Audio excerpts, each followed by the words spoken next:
بسم اللہ الرحمن الرحیم۔ دیکھنے والوں اور سننے والوں کو السلام علیکم۔ آج ایک نئے ولاگ کے ساتھ بلکہ ایک نئی قسم کے ولاگ کے ساتھ حاضر ہوں۔ یہ ایک آڈیو کالم ہے، امید ہے پسند آئے گا۔ آڈیو کالم کا عنوان ہے قریب المرگ لوگوں کے 5 بڑے پچھتاوے۔ برونی ویئر ایک آسٹریلین نرس ہے جس نے کافی عرصہ ایک ایسے ہسپتال میں گزارا جہاں ان افراد کو رکھا جاتا تھا جو بوڑھے تھے، بیمار تھے، بظاہر بول سکتے تھے، سن سکتے تھے، ہوش و حواس میں ہوتے تھے، لیکن طبی اعتبار سے زندگی کی آخری سانسیں لے رہے ہوتے تھے۔ ان کی دیکھ بھال کرتے، ان سے گفتگو کرتے، ان سے ان کی گزشتہ زندگی کے بارے میں سوالات کرتے ہوئے وہ ان مرتے ہوئے لوگوں کے پچھتاووں سے واقف ہوئی جن کا وہ شکار ہو چکے تھے۔ مریض اسے اپنے پچھتاوے آزادی سے بیان کرتے اور اپنے دل کا بوجھ ہلکا کرتے تھے۔ عمر کے اس حصے میں اور بیمار ہونے کی وجہ سے اور کچھ کر بھی نہیں سکتے تھے کیونکہ چڑیاں اب کھیت چگ چکی تھیں۔ برونی نے لوگوں کے لیے جو ابھی جوان تھے، تندرست و توانا تھے، ان پچھتاووں کی روشنی میں ایک بلاگ لکھا تاکہ ان کو بھی ان بوڑھوں اور بیمار لوگوں کی طرح پچھتانا نہ پڑے۔ یہ 2009 میں منظر عام پر آیا اور اتنا مقبول ہوا کہ اسے دنیا کی 29 زبانوں میں ترجمہ کیا گیا اور لاکھوں لوگوں نے اسے پڑھا۔ اس کی مقبولیت کو دیکھ کر برونی نے اسے کتاب کی شکل دینے کا فیصلہ کیا۔ چنانچہ the top 5 regrets of the dying کے نام سے کتاب مارکیٹ میں آئی، جسے لوگوں نے اس بلاگ سے بھی زیادہ ذوق و شوق سے پڑھا۔ برونی نے قریب المرگ انسانوں کے 5 بڑے پچھتاووں کا خلاصہ کچھ اس طرح پیش کیا۔ برونی کے مطابق ان لوگوں کا سب سے بڑا پچھتاوا یہ تھا کہ انہوں نے اپنی زندگی اپنی خواہشات کے مطابق گزارنے کے بجائے دوسروں کی خواہشات کے مطابق گزارنے کی کوشش کی کہ لوگ کیا چاہتے ہیں۔ اس طرز عمل کی وجہ سے ان کی زندگی کے بہت سے خواب ادھورے رہ گئے۔ اگر ہم اپنی زندگی کو اپنی مرضی سے گزارتے تو ہمارے لیے بہتر ہوتا۔ ان کا دوسرا سب سے بڑا پچھتاوا یہ تھا کہ کاش ہم نے زندگی میں اتنی محنت نہ کی ہوتی۔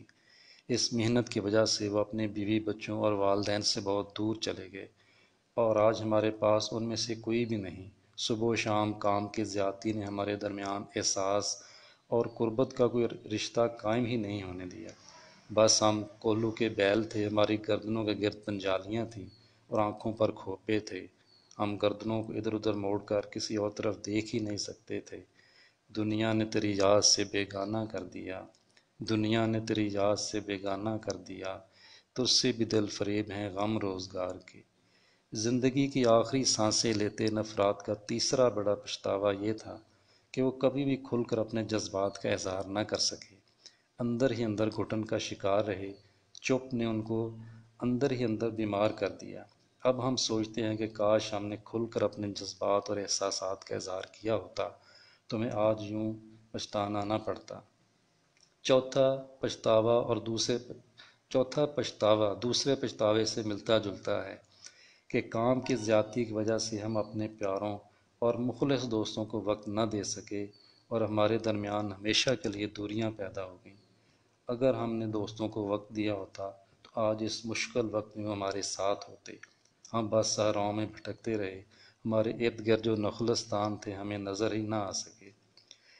پانچویں اور آخری پچھتاوے کا تعلق اپنی ذاتی خوشی سے ہے۔ یہ لوگ اب سوچتے ہیں کہ ہم نے کبھی اپنے لیے خوشی تلاش کرنے کی کوشش ہی نہیں کی، ہمارے اندر اس مقصد کے لیے تبدیلی کی خواہش ہی پیدا نہ ہو سکی۔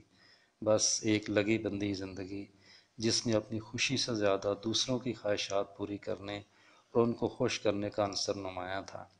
ہم نے صرف ان کی توقعات کو پورا کرنے کی کوشش کی، اپنی خوشیوں کا ذرا بھی خیال نہ رکھا اور ہم زندگی کی حقیقی خوشیوں سے دور رہے۔ زندگی کے سمندر میں تیرتے ہوئے ہم اپنی خوشیوں کے جزیرے اور ان پر چلملاتے لائٹ ہاؤس دیکھنے کی کوشش ہی نہ کی۔ اب ہم نے کیا کرنا ہے؟ ہم نے آئینے کے سامنے کھڑے ہونا ہے اور اس میں جس شخص کا چہرہ نظر آئے اس سے پوچھنا ہے، کیوں میاں تم نے بھی مرتے دم ایسے ہی پچھتانا ہے؟